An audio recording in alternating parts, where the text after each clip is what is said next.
finally, it's been a long time coming. But Keller the Pundit has finally arrived. To be honest, I've been wanting to start this channel for a very long time. Like, this has been something I've wanted to do. But like, it's procrastination. But here, and what better way to start than this useless club that has caused me pain for like, how many years now? 12? Yeah, no girl has ever caused me pain this long. It's not been easy for me. Let's start. I want to really give you like a summary of what I'm going to talk about today. We're going to first talk about takeaways of the Brighton's game. Basically Fletcher's tenure, because game 1, game 2 they look alike. So it's not really, it's basically the 2 games combined. Then we'll briefly talk about Amorim's stints, like the tenure, because there's a lot of revisionism. What? That is going on that I don't like. Then we'll talk about who's going to be our next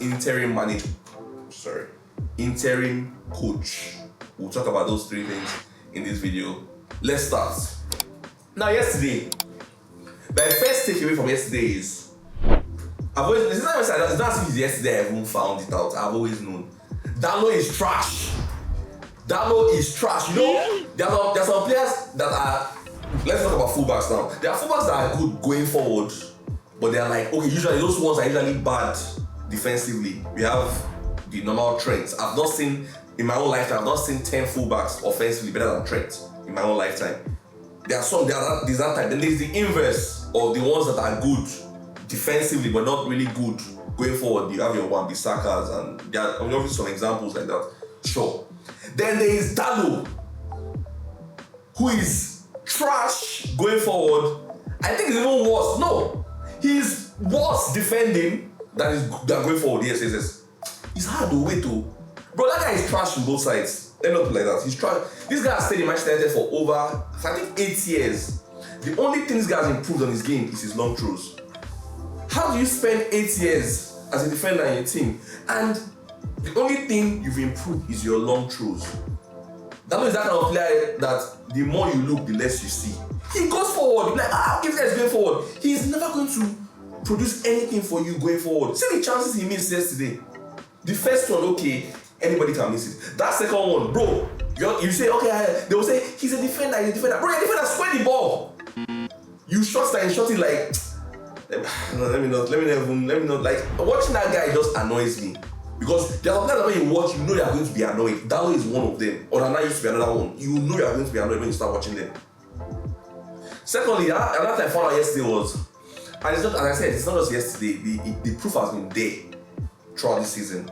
Our defending is terrible.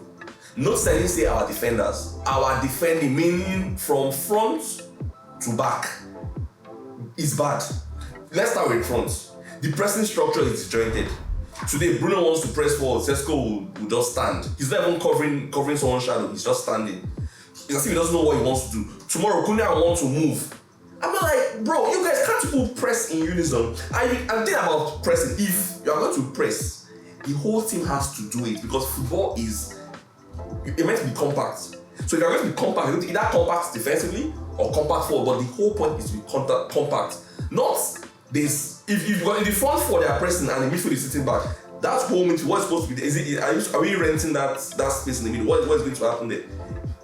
Our defending is terrible. And if the front four they're not pressing well, these are basic things that every team should do. Like be compact. Like that's how it should start.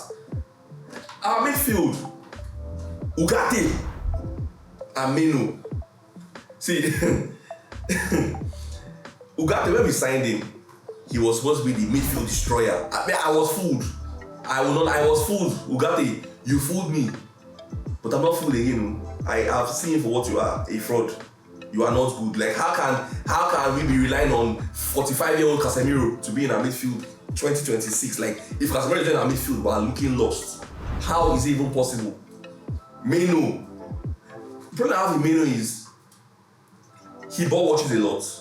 He ball a lot. Like, you see Meno looking, they don't pass her.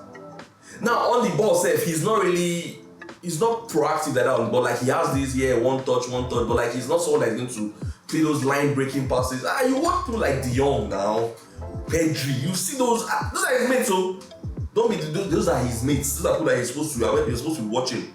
Even if you say, okay, I think he said something about him, I am liking Pogba. Even Pogba, the kind of pass Pogba plays, Mino doesn't play, he doesn't have that in his locker yet. I get that. But defensively, he's not even good enough. Now let me now go to our back line. I've already talked about that bag of trash, Diogo Dalot. I've talked about, I don't want to spend too much time on him. Euro. See, Euro has been as bad as, if not worse than Dalot. And bro, do you know how hard it is to be worse than Dalot this season? Euro has been worse than him because I don't even understand what is going on with the guy.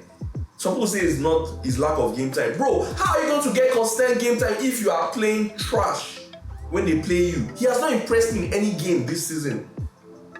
Martinez in and out of the lineup. Dogu. I think yesterday I was saying Dogu was our best defender, and that's not saying much. Trust me, that is not saying much. Our defending, we've kept 2 clean sheets this season. Let me not even forget Mr. Lamens. Bro, can you do us a favor and save a shot that is not straight at you? Like, if this guy has kept 2 clean sheets this season, fine. One against Sunderland, which they didn't really test in that match, to be honest. I don't want to be too critical of it, but that was the debut. They didn't really test in that game. In fact, that was one of our most comfortable games. United don't play comfortable games, but that was like our most comfortable game this season. They didn't really test him. Then the other clean sheet against Newcastle, okay, we worked for it. We harammed our way to a clean sheet. We got it. 2 clean sheets this season is not good enough. I'm not blaming the keeper. As you see, I call everybody one by one. I'm not trying to blame it on one person. But like, the defending has been bad. And that usually leads to us constantly and having to chase the game because our offense is not clinical enough.